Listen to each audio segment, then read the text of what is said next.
Recording is on. Yes, देखिए मैंने यहाँ पर शेल्स लिखे हैं, के शेल, एल शेल, एम और एन शेल। ठीक है, तो के शेल को आप फर्स्ट शेल कह रहे हैं, that is second shell, third shell and fourth shell. ठीक है, जब आप 9th स्टैंडर्ड में आपने पढ़ा था, अगर किसी एटम के लिए आप इलेक्ट्रॉनिक कॉन्फ़िगरेशन शो करते हैं तो अप टू 9th क्लास आपने इस तरह से पढ़ा था कि जो फर्स्ट शेल होता है ये के है, this is L, this is M, this is N.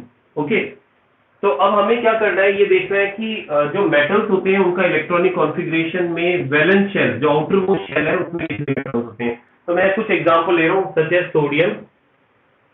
ठीक है, सोडियम के बाद हम ले लेते हैं magnesium, aluminium. Let's see these three examples.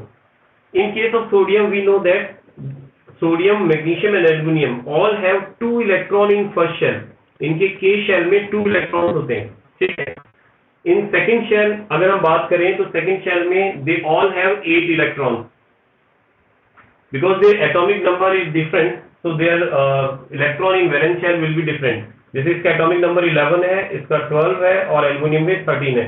तो अगर मैं सोडियम की बात करता हूं तो सोडियम में देखिए 2, 8, 11 है, that means 11 total number of electron इसमें 11 होगा। यस, बोलिए बेटा। यस, यस, तो यहां पर नंबर ऑफ इलेक्ट्रॉन कितना होगा, 1 इलेक्ट्रॉन। इसके आउटर मोस्ट शेल में 1 इलेक्ट्रॉन होगा। इन case of magnesium, if its atomic number is 12, तो इनर शेल के अंदर 2 इलेक्ट्रॉन्स हैं, देन 8 इलेक्ट्रॉन, और थर्ड शेल जो है उसमें इसके पास आ जाएंगे 2 इलेक्ट्रॉन। ठीक है, if we talk about aluminium, in case of aluminium it has 3 electron in valence shell, क्योंकि टोटल हमारे पास क्या होना चाहिए, जैसे इसमें 13 होना चाहिए, तो 2, 8, 3, 2, 8, इसमें 2 और 2, 8, 1। तो ये जो आपको एन शेल के अंदर आउटर मोस्ट शेल में इलेक्ट्रॉन दिख रहे हैं इसमें, इसके बाद तो खत्म ही हो गए इलेक्ट्रॉन, तो इन्हें अपन बोलेंगे वैलेंस इलेक्ट्रॉन। तो कोई भी element, any element which has any number of electron in valence shell, if it is metal, so it can release these electrons and will change into positive ion. तो उन valence shell के electron को release कर देगा और positive ion बना देगा। अगर हम बात करते हैं सोडियम की, सपोज सोडियम जो है, अब हमें पता है इसका इलेक्ट्रॉनिक कॉन्फ़िगरेशन क्या है बेटा, 2, 8, 1। ओके, 2, 8, 1, आउटर मोस्ट शेल में 1 इलेक्ट्रॉन है। If it release 1 electron, then it will form Na+ after releasing 1 electron. ठीक है, Na+ की फॉर्मेशन करेगा ये। सिमिलरली अगर मैं बात करता हूं यहाँ पर, अगर मैं यहाँ बात करता हूं मैग्नीशियम की, तो मैग्नीशियम में देखिए आप, मैग्नीशियम में इलेक्ट्रॉनिक कॉन्फ़िगरेशन है 2, 8, 2। ठीक है, तो वैलेंस शेल में कितने इलेक्ट्रॉन है बेटा, 2 इलेक्ट्रॉन। ओके, तो 2 इलेक्ट्रॉन रिलीज करके it will form Mg2+ and release 2 electron.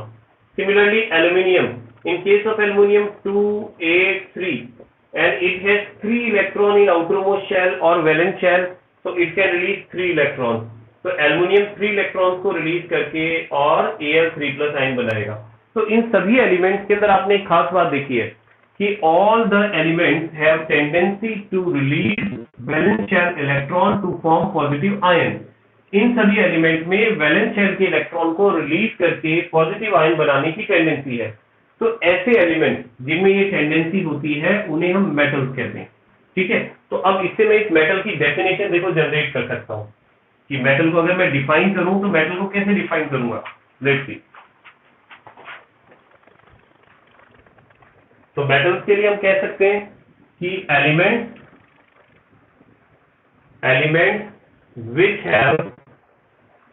which have tendency to lose valence electron to form positive ion, ठीक है, are called metals। ठीक है, उन्हें हम मेटल्स कह रहे हैं। और एग्जांपल में हम देख सकते हैं, in example we can see sodium, magnesium, aluminium and there so many others metals. और भी बहुत सारे मेटल्स हैं, लेकिन मैंने कुछ मेटल्स यहाँ पर लिख दिए हैं, तो इन्हें हम मेटल्स कह रहे हैं। अब हम बात करते हैं ये मेटल्स जो होते हैं इनकी प्रॉपर्टीज क्या होती है। जो आप बता रहे थे वो प्रॉपर्टीज है, तो अब हम प्रॉपर्टीज की बात कर रहे हैं, प्रॉपर्टीज ऑफ मेटल। तो let's see, properties of metals की प्रॉपर्टी के बारे में हम बात करते हैं। तो फर्स्ट प्रॉपर्टी देखिए हम मेटल की। फर्स्ट प्रॉपर्टी आपने देखा होगा कि मेटल्स होते हैं बेटा, उन सब के अंदर एक खास चीज देखने को मिलती है कि mostly metals are hard at room temperature. ठीक है, they are hard, sorry they are hard at room temperature. Room temperature पर ये हार्ड होते हैं। ठीक है, लेकिन हमेशा ऐसा नहीं है, कुछ एक्सेप्शन भी मिलेंगे आपको। जितने भी अपन प्रॉपर्टीज पढ़ेंगे तो उसमें मोस्टली प्रॉपर्टीज में आपको एक्सेप्शन भी मिलेंगे। मोस्टली मेटल मतलब आप ये देखिए 90% मेटल आपको हार्ड मिलेंगे। ठीक है, बट एक्सेप्शन की अगर हम बात करते हैं, एक्सेप्शन एक्सेप्शन से, बिल्कुल एक्सेप्शन से मेरा मतलब है बेटा, ओके, एक्सेप्शन से मेरा मतलब है वो एलिमेंट जो, वो मेटल जो इस रूल को फॉलो नहीं करेंगे, जो हार्ड नहीं होंगे। तो आप देखिए, एक तो जैसे अभी बच्चे ने बताया मर्करी, Hg, करेक्ट। ठीक है, गैलियम इज आल्सो, गैलियम की खास बात जानते हो क्या है? मर्करी तो लिक्विड होता है बट गैलियम सॉलिड होता है। ध्यान रखना, गैलियम सॉलिड होता है but at your body temperature it can melt. आपकी बॉडी टेम्परेचर पर ये मेल्ट हो जाता है। अगर आप गैलियम को हाथ पे रखेंगे ना तो आपके हाथ में गैलियम मेल्ट हो जाएगा। आप उठाएंगे सॉलिड, लेकिन थोड़ी देर तक हाथ में रखने पर वो मेल्ट हो जाएगा, क्योंकि बॉडी के टेम्परेचर से ही वो मेल्ट हो जाता है।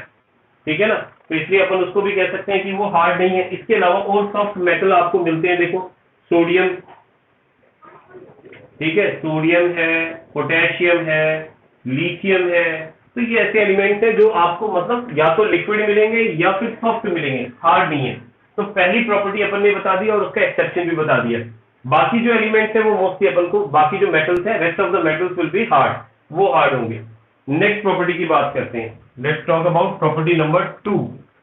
तो सेकंड प्रॉपर्टी में देखिए, इसके बाद आप देखते हैं जो मोस्टली मेटल्स होते हैं बेटा, ये लस्ट्रस होते हैं।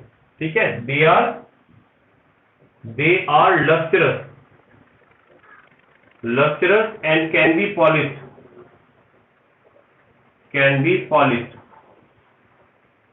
ठीक है, लस्ट्रस से मेरा मतलब क्या है कि इनमें मेटेलिक शाइन होती है। ध्यान रखना, मेटेलिक शाइन। आपने देखा होगा कि जो मेटल्स होते हैं उनके अंदर एक आपको मोस्टली मेटल्स ग्रे कलर के होते हैं, कुछ एक्सेप्शन हो सकते हैं, बट इन मेटल्स के अंदर एक शाइन होती है। एक न्यूली कटेड सरफेस जो होता है मेटल का, वो आपको काफी शाइनिंग सरफेस मिलेगा। ठीक है, लेकिन ध्यान रखना, ये सरफेस जो है वो न्यूली कटेड का कहा है मैंने, जो काफी टाइम तक अगर आप उसको रखते हैं तो जो रस्टिंग होती है, तो रस्टिंग की वजह से ध्यान रखना, ये जो शाइन है ना बेटा, ये शाइन भी क्या हो जाती है, धीरे धीरे डल हो जाती है। तो इसका एक्सेप्शन तो नहीं है, लेकिन इस पॉइंट को आपको ध्यान रखना चाहिए। ठीक है, कि इनकी जो मेटेलिक शाइन है, metallic shine become dull in contact. ठीक है, if it is in contact with air and moisture। ठीक है, तो ये मुझे कोई बता सकता है कि ये जो मैंने बताया मेटेलिक शाइन जो है वो डल हो जाती है, तो इसे क्या बोल रहे हैं? ये जो प्रोसेस हो रहा है जिसकी वजह से उसकी मेटेलिक शाइन डल हो रही है बेटा, क्या बोलेंगे इसे? What should we call it? क्या कहना चाहिए? Particular in case of iron it is rusting. But अगर हम सब एलिमेंट्स की बात करें तो ओवरऑल हम इसको क्या बोलेंगे? कोरोजन कहेंगे। तो कोरोजन की वजह से इसकी जो मेटेलिक शाइन है वो धीरे धीरे क्या हो जाती है? डल हो जाती है, खत्म हो जाती है, कम हो जाती है। ठीक है, ये तो दो प्रॉपर्टी हो गई है। आगे चलते हैं, इस ऊपर वाले कर देता हूं मैं। थर्ड प्रॉपर्टी की बात करते हैं, प्रॉपर्टी नंबर 3। और थर्ड प्रॉपर्टी जो आती है इसकी, वो आती है ये तो खैर हार्ड वाला तो अपन ने देख लिया है। और अब इसके बाद में देखिए मोस्टली क्या होता है, ये जो मेटल्स होते हैं ये डक्टाइल होते हैं। Number 3, metals are ductile. तो डक्टाइल से हमारा क्या मतलब है? डक्टाइल से हमारा मतलब है can be drawn into thin wire. ध्यान रखें, जो मेटल्स हैं उनको खींच करके आप थिन वायर्स में कन्वर्ट कर सकते हैं। They can be drone into thin wires, पतले पतले वायर्स बना सकते हैं। तो आप देखते हैं ना, मोस्टली कॉपर के वायर्स होते हैं, ठीक है, गोल्ड के वायर्स भी होते हैं, सिल्वर के वायर्स भी होते हैं। तो इसमें भी कुछ चीजें ऐसी है बेटा, कुछ पॉइंट्स ऐसे हैं जो बड़े एस्ट्रोनिशिंग पॉइंट्स हैं। तो एक पॉइंट तो इसमें देखो, ये आपको देखने को मिलता है कि अगर हमारे पास में 1 ग्राम, ध्यान रखना 1 ग्राम गोल्ड है आपके पास, ध्यान रखना 1 gram gold, it can be drone into 2 kilometre long wire. ठीक है, बहुत चौंकाने वाली बात है। अगर आपके पास 1 ग्राम गोल्ड है, केवल 1 ग्राम गोल्ड, उसको खींच करके आप कितना लंबा तार बना सकते हैं? 2 किलोमीटर। 2 किलोमीटर का मतलब हो गया कि लगभग 2000 metre, 2000 metre long wire can be drawn out of 1 gram gold. 1 gram gold से आप ये काम कर सकते हैं। ठीक है, सिमिलरली सिल्वर के लिए भी है। सिल्वर जो है बेटा, सिल्वर को अगर आपके पास 100 मिलीग्राम सिल्वर है, 100 मिलीग्राम सिल्वर है, ध्यान रखें सिल्वर, तो इससे आप 200 मीटर वायर जो है उसको ड्रॉ कर सकते हैं। तो ये जो प्रॉपर्टी अपन को देखने को मिल रही है ना, जिसमें हम क्या कर रहे हैं, मेटल को खींच करके लंबे वायर बना सकते हैं, तो ये प्रॉपर्टी जो है ये मेटल में ही देखने को मिलती है, नॉन मेटल में नहीं होती। नॉन मेटल को खींचेंगे तो टूट जाएगा। ठीक है, ओके। हाँ, ये है कि कुछ में कम होती है, कुछ में ज्यादा होती है। जैसे हमने कहा गोल्ड में, सिल्वर में काफी ज्यादा है। ठीक है, बाकी अदर मेटल्स में कंपैरेटिवली कम होती है, क्योंकि ज्यादा लंबा तार बनाएंगे तो फिर वो ब्रेक होने की पॉसिबिलिटी बढ़ जाती है वहां पर। नंबर 4, जो आपके पास मेटल्स होते हैं, इनमें एक और प्रॉपर्टी देखने को मिलती है जिसे हम बोलते हैं मैलिएबिलिटी। ठीक है, दैट इज मैलिएबिलिटी।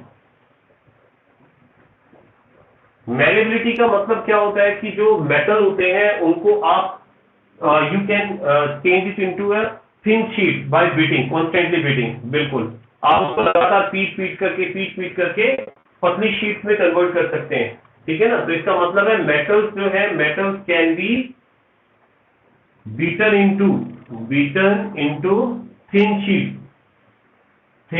शीट, पतली शीट के अंदर इसको कन्वर्ट कर सकते हैं। और इससे बहुत बहुत प्रैक्टिकल एग्जांपल आपने देखा होगा बेटा। आपने अगर देखा हो, कभी आप मिठाई की दुकान पे गए हैं तो वहां पर आपने देखा होगा जो कई स्वीट्स होती हैं, तो बिल्कुल स्वीट्स के ऊपर आपने देखा होगा एक सिल्वर फॉइल होती है।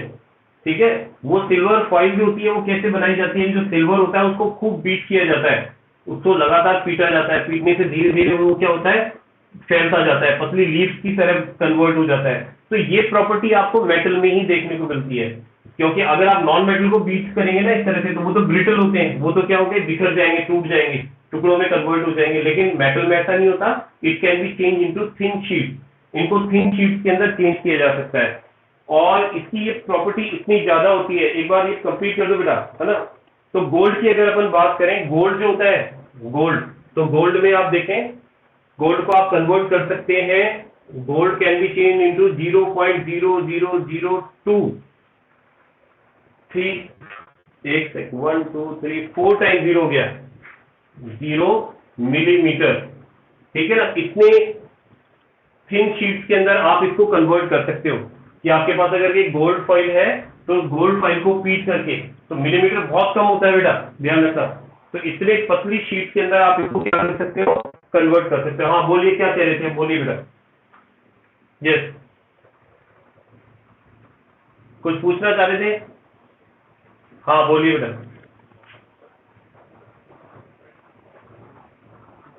हाँ हाँ, उस पर सिल्वर फॉइल होता है, रियल सिल्वर होता है बेटा वो। ठीक है ना, हाँ बिल्कुल रियल होता है, रियल सिल्वर होता है। ठीक है ना, और एक देखो एल्यूमिनियम भी होता है, ध्यान रखना, एल्यूमिनियम भी देखा होगा, aluminium, aluminium foil, aluminium foil देखा होगा। एल्यूमिनियम फॉइल तो बहुत यूज, ये सर खाने के लिए काम में नहीं ले सकते एल्यूमिनियम फॉइल को। ठीक है, तो एल्यूमिनियम फॉइल जो होता है ना बेटा, ये आपने देखा कई बार कवरिंग के लिए काम में लिया जाता है, फूड कवर के लिए काम में लिया जाता है, बहुत सारी चीजों को कवर करने के लिए काम में लिया जाता है। तो उसका भी रीजन ये है कि एल्यूमिनियम को भी आप क्या कर सकते हैं, पीट पीट करके थिन शीट में कन्वर्ट कर सकते हैं। तो ये प्रॉपर्टी जो है ना, this property is called malleability. इस प्रॉपर्टी को अपन क्या बोलते हैं, मैलिएबिलिटी बोलते हैं। ठीक है, एक बच्चा एक बात पूछना चाह रहा है, कौन है? अक्षांश विजय, ये अक्षांश बोलो, क्या कह रहे हैं?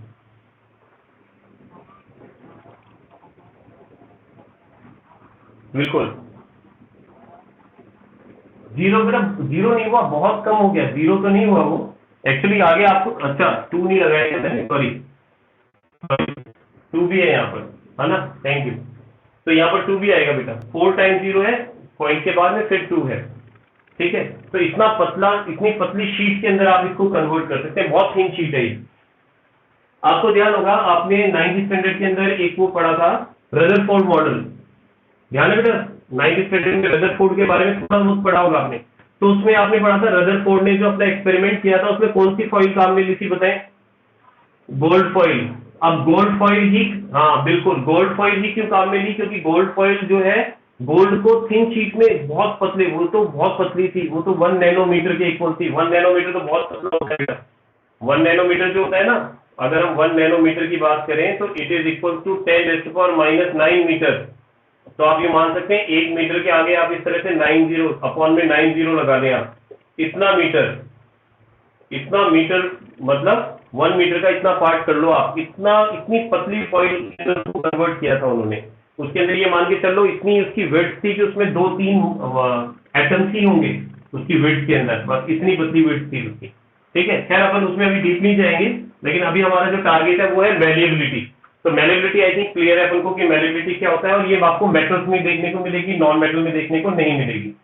इसके बाद नेक्स्ट प्रॉपर्टी आती है metals are good conductor of heat, number 5, ठीक है। मैं इसको रफ करके लिख रहा हूं क्योंकि इस पर एक एक्सपेरिमेंट भी है, वो भी देखना है हमें इस 5th प्रॉपर्टी पर। जो मेटल्स होते हैं they are good conductor of heat. Yes, let's see, metals are, number 4 है, क्या है? Metals are good conductor of, good conductor of heat. तो मोस्टली जो मेटल्स होते हैं वो आपको हीट के गुड कंडक्टर मिलेंगे। क्या आप मेटल के एक साइड में या एक कॉर्नर से अगर उसको गर्म करना स्टार्ट करते हैं तो जो सेकंड कॉर्नर है वो भी ऑटोमेटिकली अपने आप हीट वहां तक ट्रांसफर हो जाएगी।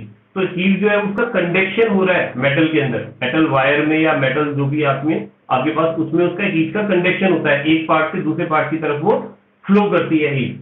लेकिन इसका भी एक्सेप्शन है, कुछ मेटल्स होते हैं, जैसे फॉर एग्जांपल एक्सेप्शन की बात करें अगर हम, बता सकते हैं बेटा कोई ऐसा एक्सेप्शन, ऐसा मेटल कौन सा होना चाहिए जिसमें ये हीट का कंडक्शन नहीं होता है?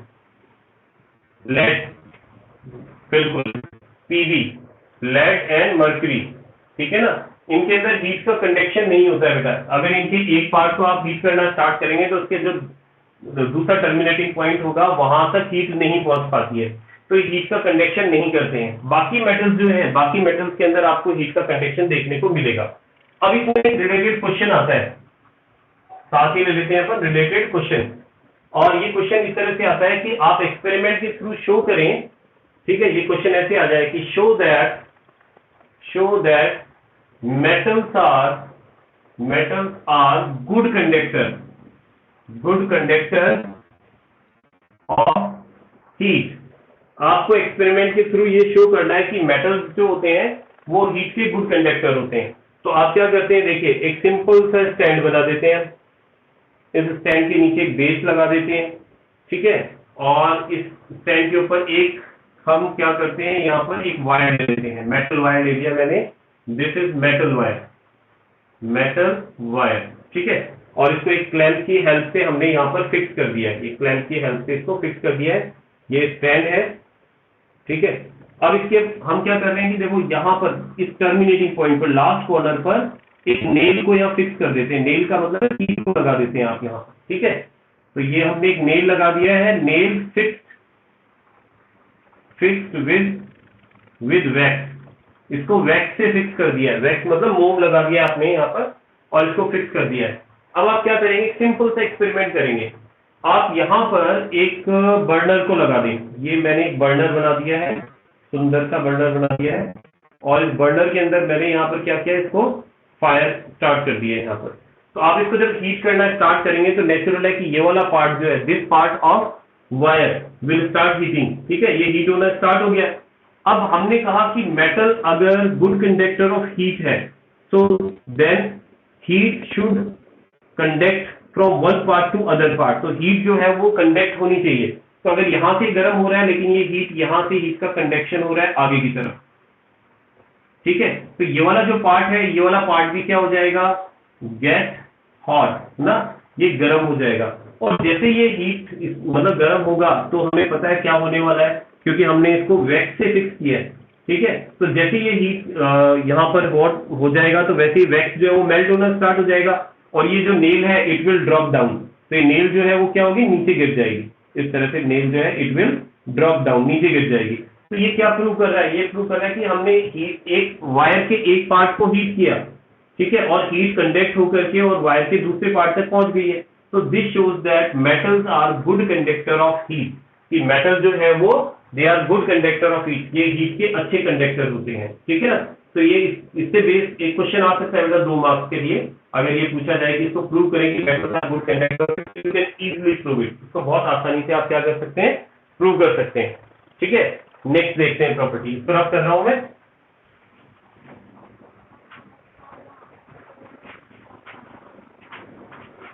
क्या चीज बेटा, वापस बोले।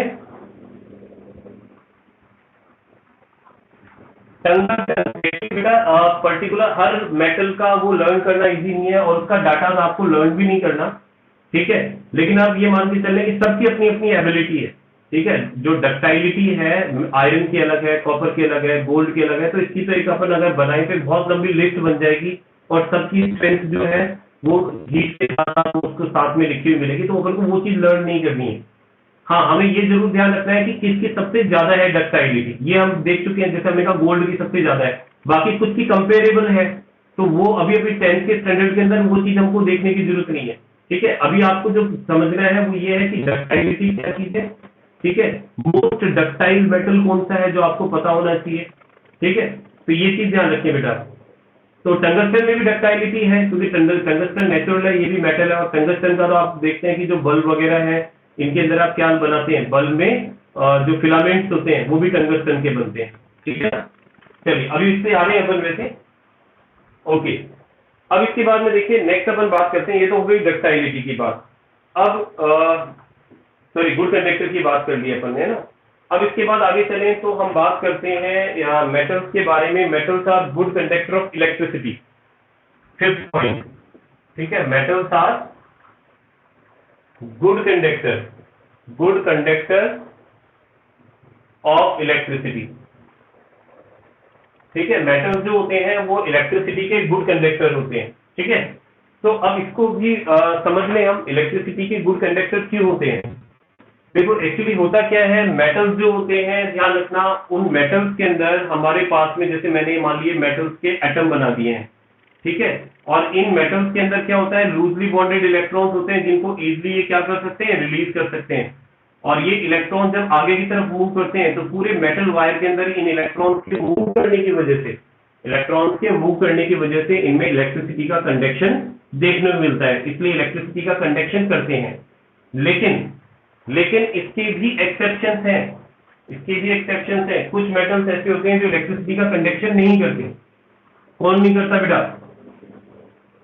ये टंगस्टन ही आएगा इसमें, एक्चुअली लेड ही आएगा, लेड में भी कंडक्शन नहीं होता है। देखिए यहां पर समझे आप, अगर मैं इसका एक्सेप्शन लेता हूं, एक्सेप्शन, तो ध्यान रखें एक्सेप्शन में आप लेड को रख सकते हैं। लेड में इलेक्ट्रिसिटी का कंडक्शन नहीं होता, मेटल है लेकिन कंडक्शन नहीं होगा। ठीक है ना, तो lead is an example in which there is no conduction of electricity. Okay, बाकी अदरवाइज जो बाकी मेटल्स हैं, ठीक है, उन सब के अंदर आपको इलेक्ट्रिसिटी का कंडक्शन देखने को मिलता है। ठीक, इसके बाद हम बात करें number 6, that is boiling point and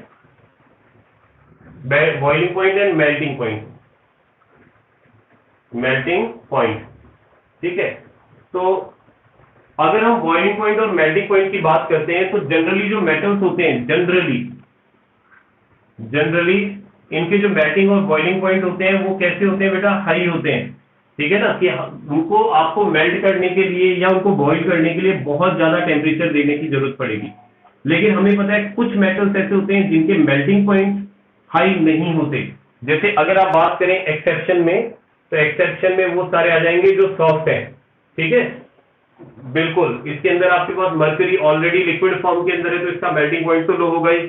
ठीक है, गैलियम आ जाएगा आपके पास, सोडियम आ जाएगा, पोटेशियम आ जाएगा। तो ये जो मेटल्स हैं ये एक्सेप्शन हैं जिनके मेल्टिंग और बॉइलिंग पॉइंट क्या होता है, मोस्टली लो होते हैं, ठीक है। बाकी जनरली इनके मेल्टिंग और बॉइलिंग पॉइंट जो है वो ज्यादा देखने को मिलते हैं।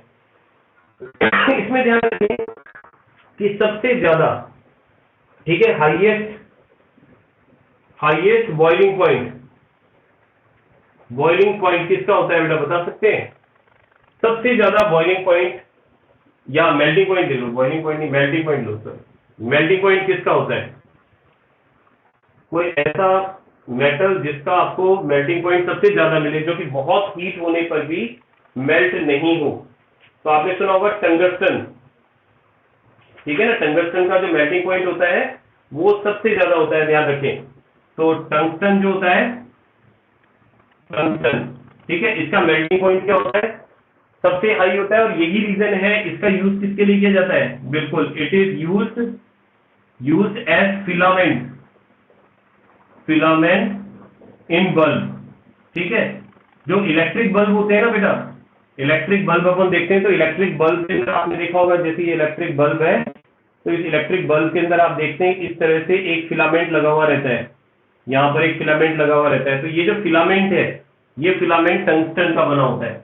क्योंकि एक्चुअली बल्ब में क्या होता है कि इस वायर को बहुत हीट करने की जरूरत होती है, ताकि वो क्या लाइट एनर्जी को जनरेट कर सके। तो उस टेम्परेचर पर अगर हम कोई नॉर्मल मेटल लेंगे, ठीक है, जैसे कॉपर ले लिया, आयरन ले लिया, तो वो एक्चुअली क्या होगा, वो मेल्ट हो जाएगा। तो हमें ऐसा मेटल चाहिए जो मेल्ट नहीं होना चाहिए। तो ये ध्यान रखना है, पॉइंट टू बी नोटेड है ना, इसको बहुत अच्छी तरह ध्यान रखना है। टंगस्टन जो है वो हमारे पास में ऐसा मेटल है जिसका मेल्टिंग पॉइंट बहुत हाई होता है, और इस हाई मेल्टिंग पॉइंट की वजह से ही ये आसानी से मेल्ट नहीं होगा। और यूज जो है ना वो किसके लिए किया जाता है? फिलामेंट बनाने के लिए किया जाता है, ठीक है ना। अच्छा, और इसका मेल्टिंग पॉइंट होता कितना है? लगभग 3410, यानी 3410 डिग्री सेल्सियस। यानी इतने टेम्परेचर तक आप इसको हीट करेंगे तो वो मेल्ट नहीं होगा, जो कि बहुत हाई टेम्परेचर है, बहुत ही हाई टेम्परेचर है ये, ठीक है ना। ये इतने टेम्परेचर तक सॉलिड फॉर्म में ही रहेगा। इससे ज्यादा टेम्परेचर करेंगे तो जाके मेल्ट होगा, और ये भी अनअचीवेबल है नॉर्मल कंडीशंस के अंदर, तो ये टेम्परेचर जो है, ठीक है। तो ये चीज ध्यान रखें, ये भी इंपोर्टेंट पॉइंट है। अब यहां हमने देखो मेटल्स के लिए बात की थी, metals are good conductor of electricity. तो यहां इस पर भी एक बेस एक्सपेरिमेंट आ जाता है और क्वेश्चन पूछ लिया जाता है कि प्रूव दैट, ठीक है, या show that metals are good conductor of electricity, कि मेटल्स जो होते हैं वो इलेक्ट्रिसिटी के गुड कंडक्टर होते हैं। सिंपल से एक्सपेरिमेंट अपन कंडक्ट करते हैं इसको समझने के लिए। देखिए, हम एक सर्किट बनाते हैं, उस सर्किट में हमने सपोज एक तो बैटरी लगा देते हैं। तो यहां मैंने एक बैटरी लगा दी है, बैटरी के एक एंड से यहां पर हम एक काम करते हैं, वायर को अटैच कर, बल्ब को अटैच कर देते हैं।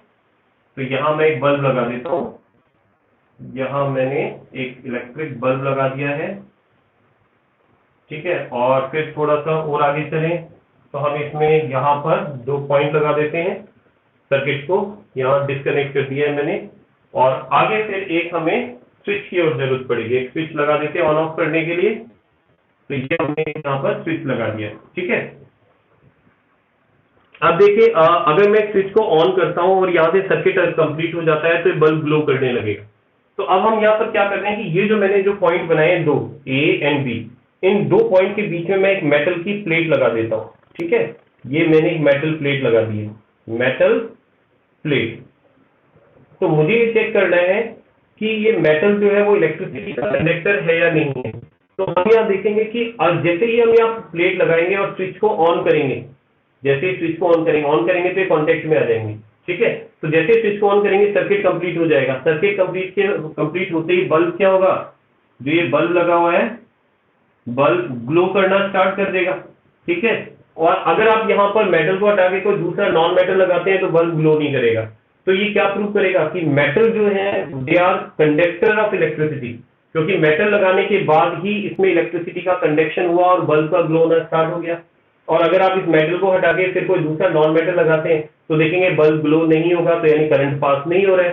तो यानी नॉन मेटल करंट को पास नहीं करता है, बट मेटल जो है वो करंट को पास करते हैं। तो this experiment shows that metals are good conductor of electricity. तो ये एक्सपेरिमेंट शो कर रहा है कि मेटल्स जो होते हैं वो इलेक्ट्रिसिटी के गुड कंडक्टर होते हैं। ये बात समझ में आ गई बेटा? आगे चलें, ओके। इसके बाद इसके बाद एक पॉइंट और आता है। Okay, I got the answer, yes. अब इसके बाद आगे चल रहे हैं हम। नेक्स्ट पॉइंट इज मेटल्स की ओर बात करें हम, तो मेटल्स जो होते हैं इनमें हम देख सकते हैं कि दे आर सोनोरस। ठीक है, metals are sonorous. Metals sonorous होते हैं। सोनोरस का मतलब क्या होता है बेटा? इनमें मेटेलिक साउंड प्रोड्यूस होता है, ध्यान रखना, मेटेलिक साउंड। ठीक है ना, साउंड। तो आप कह सकते हैं दे प्रोड्यूस, लिख देते हैं दे प्रोड्यूस मेटेलिक साउंड। ये मेटेलिक साउंड प्रोड्यूस करते हैं क्योंकि जब आप मेटल को किसी हार्ड ऑब्जेक्ट से स्ट्राइक करते हैं, ठीक है, whenever you strike metal with an hard object it produce a metallic sound, so that's why they are called, they are sonorous. इसलिए हम कहते हैं कि ये क्या है, सोनरस है। और यही रीजन है कि आप देखें स्कूल के अंदर जो बेल लगाई जाती है, टेम्पल्स में जो बेल लगाई जाती है, they are made up of metal, वो मेटल की बनी होती है, because they produce a metallic sound. वे एक मेटेलिक साउंड प्रोड्यूस करते हैं, ठीक है, जो जिसकी इंटेंसिटी काफी ज्यादा होती है, काफी दूर तक वो ऑडिबल होती है, काफी दूर तक सुनाई देती है। ठीक है, तो ये भी ध्यान रखें, इसकी प्रॉपर्टी का ही एक पार्ट है। और इसके अलावा मेटल्स की एक प्रॉपर्टी और देखने को मिलती है, metals have high density. Metals जो होते हैं ना बेटा, उनकी डेंसिटी हाई होती है। अब हाई डेंसिटी से मेरा क्या मतलब है? हाई डेंसिटी से मेरा मतलब है कि मेटल्स जो होते हैं वो हैवी होते हैं। ठीक है, क्योंकि डेंसिटी क्या है? यूनिट वॉल्यूम में नंबर ऑफ पार्टिकल्स। जैसे एक छोटा सा एग्जांपल ले रहा हूं मैं, आप इसको यूं समझिए, मैं यहां पर 1 सेंटीमीटर के 2 ब्लॉक ले रहा हूं। ठीक है, we have 2 block, 1 centimetre cube इनका वॉल्यूम है सपोज। ठीक है, अब इसमें मैं पार्टिकल्स बना रहा हूं। इसमें मैंने 5 पार्टिकल्स बनाए हैं, इसमें मैंने 6 पार्टिकल्स से 1 एक्स्ट्रा, खूब ज्यादा बना देते हैं, भर देते हैं इसको। ठीक है, तो अब आपको कहा जाए कि बताओ बेटा कौन से ब्लॉक में डेंसिटी ज्यादा है, तो ऑब्वियसली आप कहेंगे इसकी डेंसिटी ज्यादा है, it has greater density than this one, क्योंकि इसमें नंबर ऑफ पार्टिकल, वॉल्यूम तो सेम है दोनों का 1 centimetre cube, but it has greater number of particles in it, इसमें ज्यादा पार्टिकल्स है, तो दैट्स व्हाई इसकी डेंसिटी ज्यादा है। तो जिसकी डेंसिटी ज्यादा है, नेचुरल है, वो भारी होगा। तो ये जो होगा वो क्या होगा? हैवी होगा, इट विल बी हैवी। और ये कैसा होगा? ये लाइट होगा। तो मोस्टली केस में क्या होता है कि जो मेटल्स होते हैं, मोस्टली केस में क्या होता है, जो मेटल्स होते हैं बेटा, उनकी डेंसिटी हाई होती है, और हाई डेंसिटी होने की वजह से मेटल्स हैवी होते हैं। लेकिन एक्सेप्शन हर जगह होते हैं, तो यहां पर भी आपको एक्सेप्शन मिलेगा।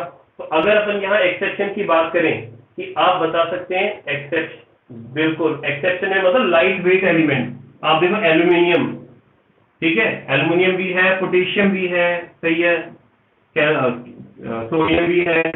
तो ये जो एलिमेंट्स है ना, ये लाइट वेट एलिमेंट है। और हैवी डेंसिटी वाले एलिमेंट की अगर बात करें तो आप मर्क्यूरी देखें, मर्क्यूरी की डेंसिटी बहुत ज्यादा होती है। मर्क्यूरी लिक्विड जरूर है, लेकिन मर्क्यूरी बाकी मेटल के कंपैरिजन में भारी होता है। इसी तरह से कैडमियम जो होता है बेटा, कैडमियम भी भारी होता है। आप ना जैसे सेम वॉल्यूम के अंदर कैडमियम को और किसी दूसरे एलिमेंट को उठा के देखें, आपको लगेगा यार दोनों दिखने में तो सेम है, but this is more heavy, this is heavier than this one, तो वो दूसरा आपको ज्यादा हैवी लगेगा। दैट मींस इसकी डेंसिटी ज्यादा है। ठीक है ना, तो जिसकी डेंसिटी ज्यादा होगी वो हैवी होगा। तो मेटल्स की मोस्टली डेंसिटी ज्यादा होती है, बट कुछ मेटल्स, मर्करी है, कैडमियम है बेटा, कैडमियम की भी डेंसिटी काफी ज्यादा होती है, भारी होता है वो भी। ठीक है, और लाइट में मैंने कहा एल्यूमिनियम है, सोडियम है, पोटेशियम है। और एल्यूमिनियम लाइट होता है, यही रीजन है। देखो एल्यूमिनियम का यूज जो है वो कहाँ किया जाता है? टाइटेनियम। अच्छा, हाँ, टाइटेनियम तो वैसा पड़ जाएगा महंगा, तो एल्यूमिनियम ले लें आप। तो एल्यूमिनियम देखो मोस्टली कहाँ कंस्ट्रक्शन वर्क में भी काम में आता है, जो विंडो पेंट्स बनाने के लिए, काफी जो व्हीकल्स है, व्हीकल्स की जो बॉडी होती है उसको बनाने के लिए भी एल्यूमिनियम काम में लिया जाता है। ठीक है ना, तो क्यों? क्योंकि ये लाइट मेटल्स है। ठीक है, तो लाइट मेटल होने की वजह से या कम डेंसिटी वाले मेटल होने की वजह से इसका यूज किया जाता है। तो एक सेकेंड, अपनी क्लास कितने बजे तक है? Let me check the time.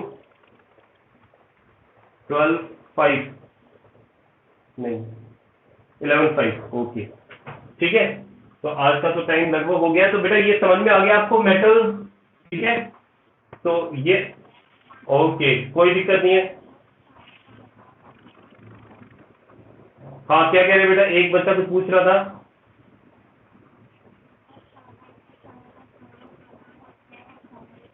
हाँ बिल्कुल बेटा, सोडियम की रिएक्शन होती है, बहुत एक्सप्लोसिव रिएक्शन होती है, ठीक है, लेकिन वो अपन केमिकल प्रॉपर्टीज के अंदर बात करेंगे, बड़ी इंटरेस्टिंग रिएक्शन है ना।